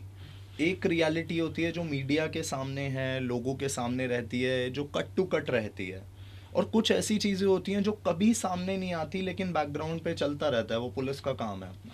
हाँ, बिल्कुल। देखिए, पुलिस के अंदर आम आदमी को नहीं पता, पुलिस के अंदर जिस तरह से अभी तक आपने फ़िल्मों में देखा कि पुलिस को केवल एक कॉमेडी के रूप में इस्तेमाल किया जाता रहा, या उसका और तरह से रूप खतरनाक तरीके से दिखाया गया, जैसे ये बहुत बड़ा विलेन है, जबकि हम आप सब लोग गांव से, परिवार से, दिल्ली, हिंदुस्तान से ही, ज़मीन से ही निकल कर आते हैं। हम समाज का एक तरह से दर्पण हैं, जो समाज मुझे देगा वही मैं उसको रिफ्लेक्ट करूँगा। इसलिए जो भ्रष्टाचार की कहानियाँ आती हैं, पुलिस के जातियों की कहानियाँ आती हैं, कुछ सही भी होती हैं, कुछ गलत भी होती हैं, परंतु इतना ज़रूर आपके दर्शकों को बताना चाहता हूँ कि जब इनका एक्सपोज होती हैं तो उनको उतना ही सज़ा होती है, उतनी ही तरीके से पुलिस के अंदर सज़ा देने का सिस्टम बहुत अच्छा है। ब्रिटिशर्स ने जो सिस्टम बनाया था, एक तरीके से ये सिस्टम बहुत अच्छा है कि जैसे ही आप एक्सपोज होगे, या अदालत एक्सपोज करेंगी, या कोई आम आदमी एक्सपोज करेगा, आपका सोशल मीडिया एक्सपोज करेगा, तो उसके लिए भी उतना ही सख्त कानून है, जिसका कि आम जनता को नहीं पता लगता। जैसे मैंने अभी किसी एसीपी साहब का बताया कि रिटायरमेंट के लास्ट डे उनको सस्पेंड कर दिया गया, कितना बड़ा स्टिग्मा था, पूरी ज़िंदगी का कैरियर एक सेकंड के अंदर धूमिल हो गया, जिसके बारे में आम आदमी को पता ही नहीं है। चूँकि मैं पुलिस से हूँ, मुझे पता है कि भाई इसके साथ ऐसा हुआ है। सर, नॉर्थ ईस्ट डिस्ट्रिक्ट जो है नॉर्थ ईस्ट दिल्ली के अंदर, उसके अंदर कौन कौन से गैंग ऐसे हैं जो उस टाइम पे एक्टिव थे आपके टाइम पे? नॉर्थ ईस्ट डिस्ट्रिक्ट जो है, जिस तरह से हिंदुस्तान का नॉर्थ ईस्ट नेग्लेक्टेड रहा है, इसी तरह से नॉर्थ ईस्ट डिस्ट्रिक्ट सबसे लास्ट में माना जाता है। इसकी प्रायोरिटी जो पुलिस हेडक्वार्टर है या जो सरकार हैं, उनके लिए लास्ट में प्रायोरिटी आती है, क्योंकि यहाँ पर मैक्सिमम लोग उत्तर प्रदेश क्योंकि बॉर्डर लगता है, जो मेरठ की तरफ से बॉर्डर है, लोनी की तरफ से बॉर्डर है, गाजियाबाद से बॉर्डर है, वो लगते हैं। मैक्सिमम लोग रूरल बैकग्राउंड से आकर यहाँ रुकते हैं। उनको शिक्षा का अभाव है, बहुत सारी चीज़ों का यहाँ अभाव है, क्योंकि नेग्लेक्टेड है पूरा एरिया, कंजेस्टेड एरिया है, अनऑथराइज कॉलोनी है, नंदनगरी, सीमापुरी, फलापुरी, ये पूरी तमाम इस तरह की, सीलमपुर, तो यमुना बिहार, इतना वास्ट एरिया है कि पुलिसिंग करना बहुत मुश्किल है। जिस रेशियो के अंदर पुलिस वाले चाहिए, उस रेशियो के अंदर यहाँ दिए नहीं जाते, क्योंकि नेग्लेक्टेड एरिया है। यदि कनॉट प्लेस में कोई क्राइम हो जाए, साउथ दिल्ली में क्राइम हो जाए, तो आप लोग भी, सोशल मीडिया भी हंगामा कर देगा। नॉर्थ ईस्ट में मर्डर हो जाएगा, वो बहुत ज़्यादा छोटा मोटा कोई अखबार, कोई न्यूज़ डाल देगा, बाकी तो कोई परवाह करता नहीं, क्योंकि कहते हैं तो यमुना पार में मर्डर है, यहाँ तो आम बात है, चोरी डकैती आम होती रहती हैं। पर यदि इसी सेम क्राइम नई दिल्ली के एरिया में हो जाए, साउथ दिल्ली में हो जाए, तो एक बहुत बड़ी न्यूज़ बन जाती है कि वहाँ पर इस तरह की चीज़ हो गई है। तो इसलिए नॉर्थ ईस्ट डिस्ट्रिक्ट जो है एक तरह से नेग्लेक्टेड डिस्ट्रिक्ट है। जैसे मैंने बताया, नॉर्थ ईस्ट, उत्तर जो हिंदुस्तान का नॉर्थ ईस्ट है, वो भी इसी तरह से नेग्लेक्टेड है। हालांकि अब उस पर सरकारें काम करें। नॉर्थ ईस्ट से मतलब है मणिपुर, मिजोरम, त्रिपुरा, जो एरियाज़ रहें, जो नेग्लेक्टेड रहें, हालांकि सरकार उसकी तरफ ध्यान दे रही है, इसलिए बहुत सारी असमानताएँ देखी गई हैं। इसलिए नॉर्थ ईस्ट डिस्ट्रिक्ट जो दिल्ली का है, उसके अंदर भी बहुत सारी चीज़ों की अभाव है। बिल्डिंग्स नहीं है प्रॉपर पुलिस के पास में, स्ट्रीट्स नहीं है, स्ट्रीट लाइट्स नहीं है, सीसीटीवी कैमरास की प्रायोरिटी नहीं रही है। नॉर्थ ईस्ट डिस्ट्रिक्ट हमेशा से इग्नोर्ड रहा है पुलिसिंग के हिसाब से, इसलिए वहाँ पर बहुत ज़्यादा ना तो पुलिस हेडक्वार्टर ने ध्यान दिया है, ना सरकार ने ध्यान दिया है। यहाँ तो आवा का आवा ही ख़राब है। एक तो मियाँ बावले, ऊपर से पीली भंग, तो वो वाला इलाका है नॉर्थ ईस्ट डिस्ट्रिक्ट का। सर, अगर आपको मौका मिले तो आप पुलिस के अंदर ऐसी कौन सी चीज़ें जिसके अंदर बदलाव लाएंगे या लाना चाहते हैं? देखिए, मैं जब से रिटायर हुआ हूँ, मेरा सतत प्रयास रहा है, और एक संस्था है दिल्ली पुलिस महासंघ, जिसमें जितने भी रिटायर्ड हमारे कांस्टेबल टू कमिश्नर हैं, मेरा सहयोग रहता है, उनका आशीर्वाद मेरे पर रहता है। तो मैंने बहुत सारी ऐसी चीज़ें की हैं जो पब्लिक डोमेन में कई बार आती हैं, कई बार नहीं आती हैं।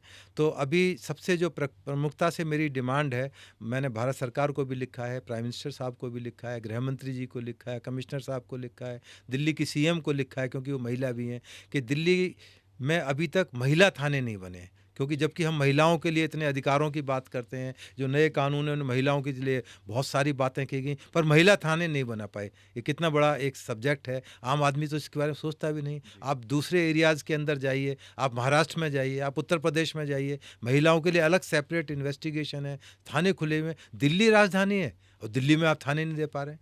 इसी तरह से अभी एक बहुत बड़ा इशू आया, जिसमें वकीलों ने हड़ताल कर दी, पुलिस और वकील आमने सामने आ गए। वो था कि सीसीटीवी या वीडियो कॉन्फ्रेंसिंग के थ्रू आप अपनी गवाही दे सकते हैं, और 5 बड़े बड़े स्टेट जहाँ पर ये चल रहा था, दिल्ली जैसे स्टेट में वो फेल हो गया। वकीलों का प्रेशर इतना था, दबाव इतना था कि सरकार को और पुलिस को अपने कदम पीछने पड़े, जो कि बड़े शर्म की बात है। जब कानून में प्रोविज़न है, धारा 540 कहती है कि हाँ, आप अपनी गवाही घर बैठे बैठे दे सकता है रिटायर्ड पुलिस वाला, कोई भी पुलिस वाला, तो उसके बावजूद भी नहीं कर पा रही सरकार। तो सरकार की कहीं ना कहीं कमी तो है, जो एक्सपोज होगी, क्योंकि जब 5 स्टेट में एक प्रैक्टिकल करा जा रहा है और वो कामयाब रहा है।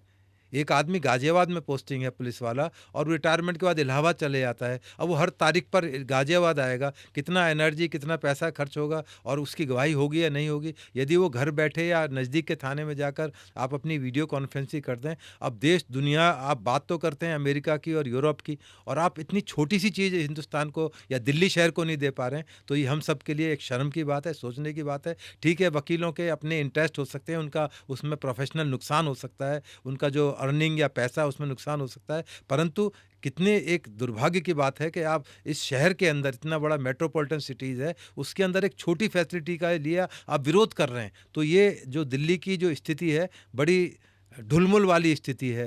यहाँ पर दिल्ली सरकार अलग है, केंद्र सरकार अलग है। अब तो चलो दोनों पार्टीज़ की सरकार एक ही तरह है, परंतु फिर भी बहुत सारे काम पुलिस के क्षेत्र में और तमाम क्षेत्रों के ऐसे हैं जिनमें होने चाहिए, जिसमें प्रमुख तौर से पुलिस का क्षेत्र है। मैंने कई चीज़ें आपको बताई, जैसे वीडियो कॉन्फ्रेंसिंग के बारे में बताई। एक लड़की जिसके साथ रेप हो जाता है, एक लड़की जिसके साथ हरेसमेंट होती है, उसके तेजाब डाल दिया जाता है, उसके मोहल्ले का एक लड़का उसको छेड़ता है, उसको बार-बार आप कोर्ट में बुलाएँगे। आप उसको फैसिलिटी दीजिए अपने मोबाइल पर बैठ के अपने अपने घर के अंदर से वो गवाही दे सके, तो शायद न्याय लेने में कामयाब हो पाएगी। आप उसको बार-बार कोर्ट में बुलाकर जलील करेंगे, एक बार उसके साथ घर में रेप होता है, उसके बाहर रेप होता है, उसके रिश्तेदार रेप करते हैं, फिर बार-बार जाकर वो कोर्ट में जाएगी, तो उसको वहाँ भी बार-बार एक तरह से उससे वो सवाल किए जाएँगे, तो उसका लगातार रेप ही होगा, वो क्यों गवाही देगी आपके? इसलिए न्याय सिस्टम के ऊपर बहुत से लोगों का विश्वास धीरे-धीरे उठ गया है। वो उम्मीद छोड़ चुके हैं कि इस देश के अंदर न्याय मिल सकता है। इसलिए जो न्याय लेना इस देश के लिए बहुत मुश्किल है। एक गरीब आदमी के लिए इतना मुश्किल है कि आप सोच भी नहीं सकते कि गरीब आदमी इस तरह की चीज़ें कर सकता है। आप सुप्रीम कोर्ट, हाई कोर्ट में यदि मयंक को जाना हो, तो मयंक की जेब में कम से कम सुप्रीम कोर्ट के गेट के अंदर घुसने के लिए 10 लाख रुपए तो कम से कम चाहिए। मैं कम करके बता रहा हूँ, क्योंकि यदि आपको बड़ा वकील करना है तो फिर करोड़ों में देने पड़ेंगे आपको। तो इसलिए ये हम सब के लिए शर्म की बात है कि न्याय माँगने के लिए मयंक को 10 लाख रुपए इनिशियली लेके, जब मैं पूरे केस की बात नहीं कर रहा हूँ, केवल 10 लाख रुपए किसी वकील को एंगेज करना, जो वहाँ पर फीस लगेंगी, जो खर्चे आएँगे, उसके लिए 10 लाख रुपए आम आदमी बेचारा जिसकी सारी ज़िंदगी की कमाई 10 लाख रुपए है, वो कैसे सुप्रीम कोर्ट में अपनी बेटी के लिए न्याय माँगने जाएगा? तो ये बहुत बड़े-बड़े सवाल हैं जो देश के लिए चुनौती हैं। हालाँकि सरकारें इसके बारे में बहुत छोटा कर पा रही हैं। जो करना चाहिए, जिनकी ज़िम्मेदारी है, वो इन सब चीज़ों से इग्नोर हैं, क्योंकि वो इतने पावरफुल और शक्तिशाली हैं कि कहते हैं ना, समर्थ को ना दोष गुसाई। तो जो समर्थ लोग हैं उनके लिए कुछ नहीं है। मेरे आपके लिए जो ज़मीन पर लास्ट आदमी बैठा हुआ है, उसके लिए आज भी बहुत बड़ा चैलेंज है न्याय लेना। इसलिए दबंगई, गुंडागर्दी, बदमाशी, इसलिए उसका तमाम उनको सामना करना पड़ता है। समर्थ आदमी को तो करना ही नहीं पड़ता, उसकी जेब में भी पुलिस है, नेता भी उसकी जेब में है, कोर्ट भी उसकी जेब के अंदर है। तो ये दुर्भाग्य है इस देश का कि इतने सालों के बाद भी हम जो हमारी जो स्पीड है, जिस स्पीड से देश को जाना चाहिए, हम आज तक नहीं पहुंच पाए। स्थिति ऑलमोस्ट जस के तस कह सकते हैं आप इसको। तो सर, जैसे आजकल देखते हैं न्यूज़ रिपोर्ट्स और बाकी यूट्यूब इन सब के अंदर कि लॉयर्स और पुलिस के बीच में काफ़ी विवाद होते हैं, आपस में कहीं ना कहीं कुछ ना कुछ क्लैशेस होते रहते हैं। लॉयर्स अपनी वो दिखाते हैं, पुलिस वाले अपना वो दिखाते हैं प्रेशर। तो इस चीज़ के अंदर, इस दौरान में पुलिस फ्रेटर्निटी कैसे उसे हैंडल करती है उस सिचुएशन? देखिए, दुर्भाग्य है कि पुलिस और वकील, जिनका दोनों का एक कॉमन उद्देश्य है न्याय देना, जी। परंतु उनकी अब प्रोफेशनल मजबूरी है, उनको क्लाइंट से फीस भी लेनी है। न्याय व्यय तो सेकेंडरी प्रायोरिटी है उनके लिए, और पुलिस के लिए ज़रूरी है कि जो उन्होंने अरेस्ट किया उसको जस्टिफाई करें। तो एक कन्फ्रंटेशन की स्थिति होती है। दिल्ली के अंदर किरण बेदी वाला बहुत बड़ा झगड़ा हुआ, उसके बाद में एक पार्किंग को लेकर 30 यारी कोर्ट में बहुत बड़ा दंगा हुआ, पूरी दिल्ली की कोर्ट में बवाला हो गया, आग लग गई, कोर्टें बंद रही, महीनों तक कोर्ट बंद रही। अभी जिस केस की मैं बता रहा हूँ कि वीडियो कॉन्फ्रेंसिंग से होनी चाहिए, पूरी कोर्ट्स बंद हो गई, हंगामा हो गया पूरे हिंदुस्तान के अंदर। पर दुर्भाग्यपूर्ण ये है कि जिस अदालत की ये जिम्मेदारी है, वो अदालत इस बारे में बिल्कुल चुप बैठी हैं, शांत बैठी हैं। वो उस भीड़ के छत्ते में हाथ नहीं डालना चाहते। उनको पता है कि यदि वकीलों से पंगा लिया तो वो वकील हड़ताल कर देंगे, जज साहब को मुश्किल हो जाएगी अपनी नौकरी चलाना। तो ये दुर्भाग्य है इस देश का कि बड़ी अदालतें भी इन सब मामलों के अंदर पड़ती नहीं है। इसका सारा का सारा नुकसान केवल एक आम आदमी को होता है, जिसको न्याय लेना होता है। आप कोर्ट में आप हड़ताल करके बैठे, कोर्ट तो गवर्नमेंट की प्रॉपर्टी है, अदालत की प्रॉपर्टी है। आप कौन होते हैं मुझे कोर्ट में जाने से रोकने वाले? एक जिसकी गवाही देनी है उसको आप कैसे रोक सकते हैं? एक अहमद नायब कोर्ट जा रहा है, उसको कैसे रोक सकते हैं? पर रोकते हैं, आपके सामने रोकते हैं। कड़कड़डूमा कोर्ट में ये सब कुछ होता है। आप चलिए, मैं आपको दिखाता हूँ, जब हड़ताल होती है तो वहाँ किसी पुलिस वाले, किसी गवाह, किसी आदमी को नहीं आने दिया जाता है। ये तो शुक्र है कि जज को कुर्सी पर बैठने का मौका मिल जाता है जाने के। यदि इनका मौका लगे तो जज साहब को भी ना जाने दें। सर, आपसे हम ये और चीज़ जानना चाहेंगे, जैसे कई लोग होते हैं जिन्हें justice delayed is justice denied, right? तो जिन्हें जस्टिस नहीं मिल पाता, जो लोग जेल में बंद हैं लेकिन उनकी कोई गलती भी नहीं होती, उन्हें 2-2 साल जेल के अंदर रखा जाता है और 2 साल बाद जाके बरी कर दिया जाता है, 3 साल बाद, कि नहीं आपकी गलती नहीं थी, कोर्ट मान्य करता है कि नहीं थी। तो उन लोगों के लिए कुछ ऐसी चीज़ करी जाती है आफ्टर दे, मतलब उन्हें निकाला जाए जेल से? उसके देखिए, बारे में? इसके लिए तमाम लीगल ऑप्शन हैं, और जो नया कानून जिसके मैंने आपको दिखाया था, ये जो कानून अब नए जो कानून आए हैं, इसमें कोशिश की गई है कि कानून जो जस्टिस डिलेड जस्टिस डिनाइड थी तारीख पे तारीख, उसको कम किया जाए, शॉर्ट किया जाए। जैसे आरजी कार केस हुआ कलकत्ता के अंदर, उसमें एक लड़की डॉक्टर के साथ में रेप कर दिया गया, उसी के हॉस्पिटल में उसको मार दिया गया। तो 4 महीने के अंदर उसका जजमेंट आ गया, उसको आजीवन कारावास हो गई। निर्भया केस के अंदर 7 साल लगे, तारीख पे तारीख, हाई कोर्ट, सुप्रीम कोर्ट, राष्ट्रपति, राष्ट्रपति से फिर नीचे, फिर दोबारा लंबा 7 साल में जाकर उसके दोषियों को फांसी हुई। परंतु अब जो नया कानून आया है, उससे उम्मीद जगी है कि शायद जल्दी न्याय मिलने में सफलता मिलेगी, क्योंकि इसमें प्रोविज़न किया गया है कि बहुत दिन तक आप केस को नहीं चला सकते। कोर्ट के ऊपर भी कुछ बंदिशें डाली गई हैं, जैसे ट्रायल पूरा होने के 30 दिन के अंदर जज साहब को अपना निर्णय देना ही होगा, इधर या उधर। और जहाँ तक संबंध है, जो आपने कहा कि बहुत से लोग बरी हो जाते हैं, अभी एक बहुत महत्वपूर्ण केस है जिसमें नोएडा के अंदर बहुत सारे बच्चियों के साथ रेप हुआ, मर्डर हुआ। पंढेर केस के नाम से उनको जाते हैं। पंढेर और कोली दोनों ही अब अदालत से वापस आ गए हैं। तो इसका मतलब ये नहीं कि वो दोषी नहीं थे, कारण ये था कि बहुत सारी कानूनी पेचीदगियाँ थीं, गवाह नहीं थे, टेक्निकलिटी जो थी उसके अंदर पुलिस उसको कॉप अप नहीं कर पाई, सही ढंग से उनको कोर्ट में पेश नहीं कर पाई। तो उन टेक्निकलिटीज़ की वजह से वो बरी हो गए। तो ये तो नहीं कह सकते कि वो लड़कियों का मर्डर नहीं हुआ, जिनकी नरकंकाल मिले, जिनके बच्चे मर गए, उनका तो मर्डर हुआ और करा भी इन्होंने। पर चूंकि कोर्ट में अपनी चीज़ों को रखने का प्रोसिक्यूशन को पूरा मौका नहीं मिला, या उसमें केस के अंदर कमियां थीं, उसका फ़ायदा इनको मिला। क्राइम तो हुआ था। अब इस कमरे के अंदर किसी का मर्डर हो जाए, और यहाँ कोई, भाई हम 5 लोग बैठे हैं इस कमरे के अंदर, तो किसी न किसी ने तो किया है, हम पाँचों ही बरी हो जाएं, तो आदमी तो मरा था ना। अब किसने मारा, टेक्निकल ग्राउंड पे बरी हो गया कि उस टाइम अंधेरा था, इस कमरे में लाइट नहीं थी, या जो रिवॉल्वर चक्कू से मारा गया वो पुलिस रिकवर नहीं कर पाई, तो मर्डर तो हुआ, डेड बॉडी तो इस कमरे के अंदर मिली थी। तो ये टेक्निकल चीज़ें हैं, ऐसी चीज़ें हैं कि जिस पर एकदम से कमेंट्स नहीं किया जा सकता। परंतु आम आदमी के अंदर लगता है कि इतना बड़ा क्राइम होने के बाद भी ये 10 साल बाद बरी हो गया, तो इसको ज़बरदस्ती फिक्स कर दिया गया था, जबकि ऐसा नहीं होता। क्योंकि उनकी नॉलेज जितनी होती है उतनी ही वो बताते हैं कि यार 10 साल तक बेगुनाह को इसमें आपको जेल में रख दिया, इसके बाद इसको बरी कर दिया। बहुत सारे टेररिस्ट हैं जिनके खिलाफ कोई गवाही देने नहीं आता, उनके खिलाफ सबूत नहीं मिलते, बड़े बड़े एडवोकेट्स उनके लिए आते हैं। बॉम्बे जैसे अटैक होता है जिसमें उसने पूरे ताज होटल को हिला दिया, उसके लिए बड़े बड़े एडवोकेट, कपिल सिब्बल जैसे एडवोकेट खड़े होते हैं कि मिलॉर्ड ये तो बिल्कुल इनोसेंट आदमी है, इसको तो पुलिस ने ज़बरदस्ती फ्रेम कर रखा है, हालांकि फांसी की सज़ा उसमें हो गई थी। तो इस तरह के बहुत सारे मामले होते हैं जिनमें बैटरी ऑफ लॉयर्स खड़े होते हैं, करोड़ों रुपए खर्च किए जाते हैं अपने मुलजिम को बचाने के लिए। तो ये कहना कि वो अपराध हुआ ही नहीं था, अपराध अपनी जगह था। बरी होना, सज़ा होना अलग बात है, पर हाँ, कहीं ना कहीं न्याय ज़रूर होता है, और न्याय इस ज़मीन पे नहीं होगा तो ऊपर ज़रूर मिलेगा, मिलेगा ज़रूर। ईश्वर के यहाँ जो देर है अंधेर नहीं है। न्याय यदि इस ज़मीन पे कड़कड़डूमा कोर्ट या दिल्ली की सुप्रीम कोर्ट नहीं दे पाएगी, तो उसकी अदालत से न्याय ज़रूर मिलेगा। इसलिए मैं आपके दर्शकों को कहता हूँ कि आप ज़रूर न्याय का इंतज़ार करें। यदि आप कड़कड़डूमा कोर्ट से या सुप्रीम कोर्ट से न्याय नहीं ले पाएंगे, पर उसकी जो अदालत है वो कहीं ना कहीं ऐसा न्याय करेगी जो आप सोच भी नहीं सकते, आपके सपने में भी नहीं आ सकता। वो किस तरह से न्याय करता है उसके तरीके अलग हैं, उनको समझने की ज़रूरत है केवल। सर, जो भारतीय न्याय संहिता है और जो ओल्ड लॉज से जैसे आईपीसी ये सब, उसके अंदर कुछ ऐसे दर्शकों को बताना चाहेंगे, कुछ टॉप 5 चीज़ें जो उन्हें डे टू डे के अंदर इफेक्ट करती है? देखिए, इसमें बहुत सारे ऐसे बदलाव किए गए हैं जो आम जीवन को प्रभावित करते हैं। जिस तरह से इसमें सबसे महत्वपूर्ण है 0 एफआईआर।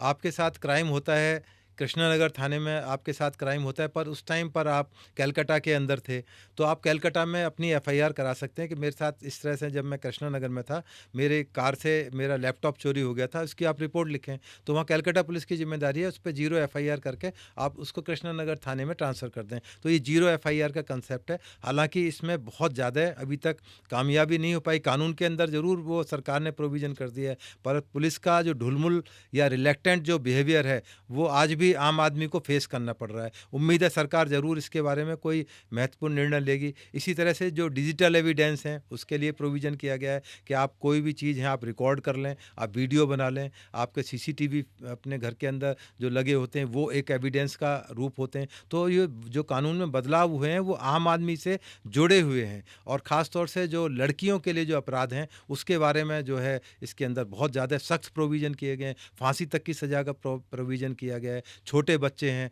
7 से 12 साल तक का बच्चा है, 12 साल से बड़ी लड़की है, 18 साल तक की लड़की है, उसमें सज़ा का प्रोविज़न को बढ़ा दिया गया है। तो इसलिए जो कानून में बदलाव किए गए हैं, समाज की ज़रूरतों के हिसाब से लिए गए हैं, जो हमारे रीति-रिवाज, हमारी कल्चर, हमारी सभ्यता से मिलते-जुलते हैं। क्योंकि ये इंडियनाइज़्ड कानून है, भारतीय कानून है, इसलिए इन कानून पर लिखा गया भारतीय न्याय संहिता, भारतीय साक्ष्य अधिनियम। भारतीयता का एक उसमें एक पुट दिया गया है, एक उसके अंदर मिश्रण किया गया है कि अब हमारे कानून भारतीय रीति-रिवाज के, भारतीय सिस्टम के अनुरूप होंगे। इसलिए इसमें बहुत सारे ऐसे महत्वपूर्ण निर्णय और डिसीजंस हैं जो समाज को आगे ले जाएँगे, और उम्मीद है कि न्याय की जो व्यवस्था है उसके अंदर आम आदमी का विश्वास इन कानूनों की वजह से उम्मीद है कि शायद आने वाले समय में बढ़ जाएगा। सर, जैसे कि आपने बताया था कि आजकल लॉज जैसे आईपीसी के टाइम पे वुमेन सेंट्रिक थे, तो क्या इसके अंदर कुछ ऐसा है जहाँ पे जो गलत करते हैं, लड़कियां जो गलत कर रही हैं, फॉल्स एलिगेशंस लगा देती हैं, तो उसके बाद में क्या उन पे भी कोई कार्रवाई लिखी है इसके अंदर सर? दुर्भाग्य है, नहीं लिखी है, होनी चाहिए थी। हाँ, एक प्रोविज़न ज़रूर है कि यदि आप इतने होशियार हैं, समझदार हैं, आप उन तमाम चीज़ों का एक साक्ष्य इकट्ठा कर सकते हैं। आप डिजिटलाइज़्ड चीज़ से इकट्ठा कर सकते हैं, तो at the time of defence आप उनको सामने ला सकते हैं। परंतु मेरा अपना मानना ये है कि इसमें प्रोविज़न ज़रूर आना चाहिए था कि यदि झूठा मुकदमा लड़की किसी के खिलाफ रेप का, एक्सटॉर्शन का, सेक्सटॉर्शन का लगाती है, यदि वो झूठा पाया जाता तो उसको भी उतनी सज़ा मिलनी चाहिए थी। परंतु सरकार ने इस बारे में अभी तक कोई महत्वपूर्ण निर्णय नहीं लिया है। परंतु मैं आपके पॉडकास्ट के माध्यम से सरकार से रिक्वेस्ट करना चाहता हूँ, कम से कम रेसिप्रोकेट करें। यदि किसी ने किसी के खिलाफ की, आप रेप को छोड़ दीजिए, आप मोहल्ले में कोई झगड़ा हो गया, झूठा किसी को फंसाने के लिए आपने अपने पैसे के दम पर थाने को खरीद लिया, थाने में झूठी एफआईआर करा दी, यदि पाई जाए झूठी है तो आपको उसको भी इतनी सज़ा मिलनी चाहिए जितनी उस इनोसेंट आदमी को मिलनी चाहिए थी। तो ये ज़रूर सरकार से उम्मीद रहेगी कि सरकार इस तरह के कानून में प्रोविज़न करें जिससे कि लोगों को न्याय व्यवस्था में मिले। क्योंकि आज समाज के अंदर लड़की जिस पैमाने पर सेक्सटॉर्शन कर रही हैं, एक्सटॉर्शन कर रही हैं, इज्जतदार लोग हैं, टेम्पटेशंस में आ जाते हैं, लालच में आ जाते हैं, पैसा एक्सटॉर्ट कर रही हैं और बिल्कुल ओपनली कर रही हैं, कोई डर नहीं, कोई खौफ नहीं। आप देखें नूह के इलाके से, मेवात के इलाके से और बहुत सारे इलाके से करोड़पति बन चुके हैं गाँवों के अंदर लोग, केवल यही कर रहे हैं। छोटी छोटी लड़कियाँ सेक्सटॉर्शन का उनके लिए जरिया बन चुकी हैं। तो इस पर हालांकि सरकार काफ़ी कोशिश कर रही है, चेक एंड बैलेंसेस किए जा रहे हैं, परंतु ये रुक नहीं रहा है और बल्कि बहुत तेज़ गति से आगे बढ़ रहा है, जिसको चेक किए जाने की ज़रूरत है। तभी हो पाएगा जब इस कानून के अंदर आप प्रोविज़न करेंगे कि यदि आप पाए गए इस तरह की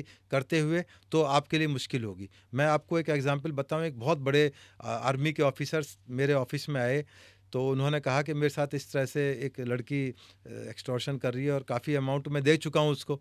तो मैंने कहा आपको ज़रूरत क्या थी, आप थाने में जाते? कहने लगे सर मैं इतनी बड़ी पोजीशन से रिटायर हुआ हूँ कि मैं थाने में नहीं बता सकता, आप चूँकि मेरे जानकार हैं, जानकार के दोस्त हैं, तो इसलिए मैं आप तक आया हूँ। मैंने उस नंबर पर डायल किया, उस लड़की की आवाज़ आई, मैंने कहा मैंने बताया कि मैं पुलिस अफसर बोल रहा हूँ और आपने इनके साथ में इस तरह से एक्सटॉर्शन किया, पैसे लिए हैं आपने? कहने लगे, जब उसने देखा होगा ट्रू कॉलर पर है, तो उसने कहा कि सर यदि आप कहते हो तो मैं इनके पैसे वापस कर देती हूँ। तो उन्होंने, जो मेरे साथ ही बैठे थे, उन्होंने कहा पैसे नहीं चाहिए, आगे मेरे से पैसे ना मांगे। इसी तरह और बहुत सारी चीज़ें समाज के अंदर चल रही हैं। डिजिटल अरेस्ट करके डरा रहे हैं कि आप तो अरेस्ट हो जाएंगी, आपके लड़के को वहाँ पर जो हमने अरेस्ट कर रहे हैं थोड़ी देर के अंदर तुरंत 2 लाख रुपए डाल दीजिए। आदमी डरता है मेरा बच्चा अरेस्ट हो जाएगा, डाल देता है। तो ये समाज के अंदर जो चीज़ें चल रही हैं उसके बारे में अवेयरनेस करना आपका, मेरा, सरकार का, पुलिस का, सबकी जिम्मेदारी है कि ज़्यादा से ज़्यादा तक लोगों तक ये बात पहुँचे। आपका पॉडकास्ट लोग देखें, समझें कि भाई क्या चीज़ें हो सकती हैं, व्हाट वेंट रॉन्ग, क्या सही है क्या गलत है और कानून क्या कहता है। आप गूगल से देख सकते हैं, आप एआई से पूछ सकते हैं। मेरे बारे में कुछ जानना है आप गूगल कर लीजिए, आप एआई से पूछ लीजिए वेदभूषण कह रहे हैं, जो बात कह रहे हैं वो सही भी है या नहीं है, या वैसी कुछ कहानी सुनाने के लिए आपके पॉडकास्ट पर आ गए, तो आपको चेक करना चाहिए, आपकी जिम्मेदारी है आपके व्यूअर्स की।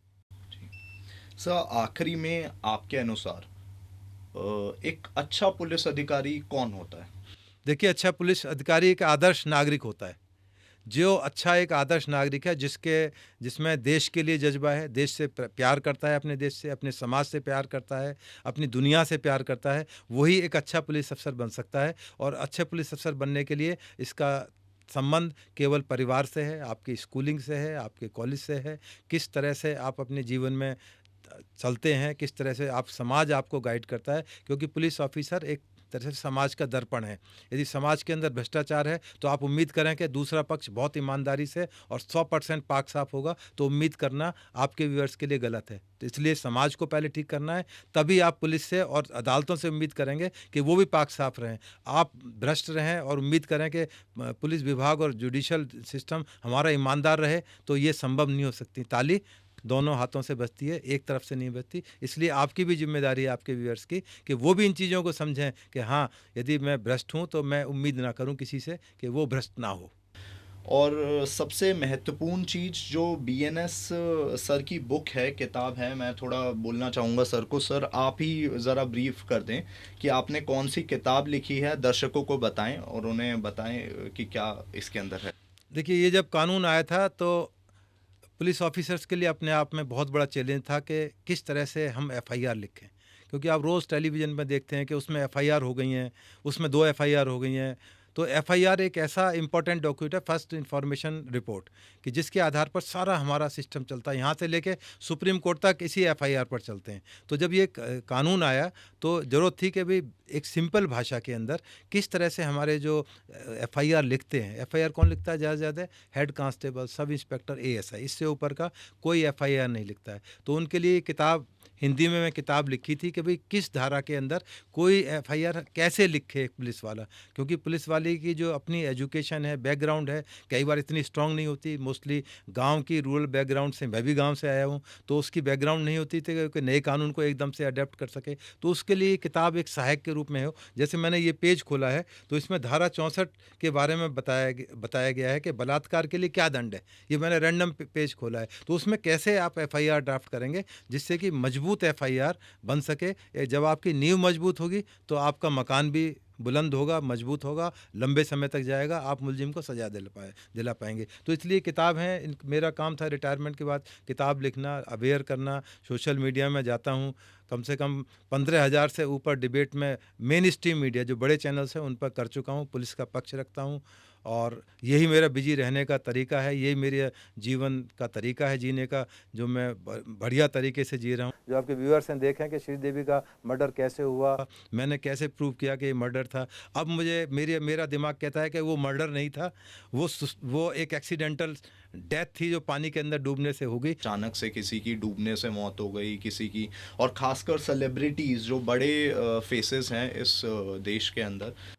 अभी धर्मेंद्र की मौत की खबर आ गई, इतना सनसनी मच गई, कितना बड़ा ब्लास्ट का मामला चल रहा था। ऐसे केसेस के अंदर जो लोग ऐसे करते हैं, बोल देते हैं कि ये तो मर गया लेकिन वो जिंदा रहता है, या बहुत दुर्भाग्यपूर्ण है। तो इसमें अकाउंटेबिलिटी किसी हाँ, की इसमें अपुष्ट कभी भी जो चीज़ें हैं जिसके बारे में आप पूरी जानकारी नहीं है, नॉलेज नहीं है, और ख़ास तौर से सेलिब्रिटीज़ हैं या किसी के परिवार पर किसी की इज्जत हमेशा के लिए आप डिमोलिश कर देते हैं छोटी सी बात के लिए, और उसका तो ख़त्म हो जाता है। यदि जो चली थी न्यूज़ उनके लिए कितना पेनफुल रहा होगा, धर्मेंद्र कुमार के लिए तो था, उनके बच्चों के लिए कितना पेनफुल रहा होगा। मैं आपके दर्शकों को एक कहानी सुनाता हूँ, आपकी समझ में आ जाएगा मैं क्या कहना चाहता हूँ। कि एक बोट है, उसके अंदर एक मल्लाह मतलब जो नाव को चलाता है, 40 आदमी बैठे हुए हैं उस बोट के अंदर, और अचानक उनको टाइम पास करना है। जैसे सोशल मीडिया कई बार टाइम पास करने के लिए, ऐसी धर्मेंद्र कुमार मर गया जी, उसकी उससे शादी होगी, उसका डाइवोर्स हो गया, हो ही ना हो, अपना करने के लिए चला देते हैं। अभी एक बहुत बड़े चैनल है, उन्होंने चला दिया, अभी मैं यूट्यूब देख रहा था कि उसमें आरजेडी और उन्होंने मिलकर, कांग्रेस ने मिलकर सरकार बना दी है। अरे वहाँ चीफ मिनिस्टर बना बैठा है, और बहुत बड़े पत्रकार हैं, केवल उनके व्यूअर्स बढ़ जाएं, इस तरह की चीज़ सोशल मीडिया के अंदर दुर्भाग्यपूर्ण चीज़ें हैं। तो मैं बोट का बता रहा था कि उसमें टाइम पास करने के लिए एक आदमी ने बात छेड़ दी कि यार जो मुल्ला है ना, इसकी लड़की बड़ी गलत है और किसी के साथ भाग गई है।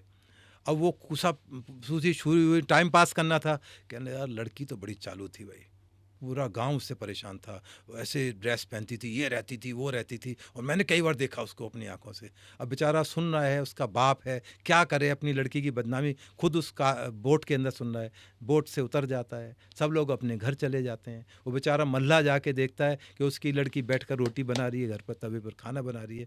तो उसकी जो बदनामी 40 आदमी ने देखी, 40 से मल्टीप्लाई 80 हुई, 80 से 160 में हो गई। अब वो ना तो 40 आदमी दोबारा मिलेंगे कि नहीं मेरी लड़की भागी नहीं थी, उस मल्लाह को तो मौका ही नहीं मिला। आपने किसी के खिलाफ झूठी एफआईआर कर दी, उसका तो आपने कैरियर खत्म कर दिया, उसके लिए परिवार के लिए आपने स्टिग्मा लगा दिया कि यार इनका परिवार तो ऐसा है, इनके परिवार में तो ये चीज़ होती है, पर उसका तो हमेशा के लिए आपने उसको एक स्टिग्मा दे दिया, कलंक लगा दिया। इसलिए जब भी कोई इस तरह की चीज़ें हैं, अपुष्ट चीज़ें किसी के बारे में, किसी परिवार के बारे में, चाहे वो सेलिब्रिटी है या गरीब आदमी है, आपके घर का नौकर है, आपके ऑफिस में काम करता है, कभी भी इस तरह की बेफजूल की बात ना करें कि उसकी ज़िंदगी के लिए एक आप स्टिग्मा लगा दें। तो ये सोशल मीडिया इसलिए नहीं है कि आप, ये आपको ज्ञान देने के लिए, अवेयर करने के लिए, कि पता लगे कि पॉडकास्ट क्या कह रहा है, क्या हमारा सोशल मीडिया कह रहा है। इस तरह की फजूल जो चीज़ें सोशल मीडिया में आ रहे हैं, ये दुर्भाग्यपूर्ण है, ये नहीं होनी चाहिए। ना लोगों को ये अप्रिशिएट करनी चाहिए कि वो सनसनी फैलाना ही पर्पज़ होता तो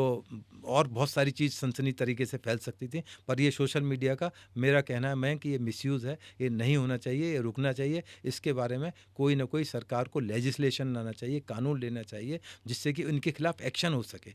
तो ये वक्त की ज़रूरत है। हो सकता है सरकार कोई इसके बारे में कानून बनाए, जैसे और बहुत सारे कानून समाज के अंदर इसीलिए मौजूद हैं। सर हमने सीसीएन के सभी दर्शकों के लिए ये पॉडकास्ट सेशन रखा है, जिसके अंदर आपकी बात दर्शकों तक पहुँचे और वो इस चीज़ को समझ पाएँ कि क्या सही है, क्या गलत है, और राइट पाथ कोई चूज़ करें। कोई जल्दबाजी के अंदर कोई ऐसे गलत डिसीजंस ना लें, हमेशा सोचें, विचारें और उस चीज़ को अपनाएं धीरे।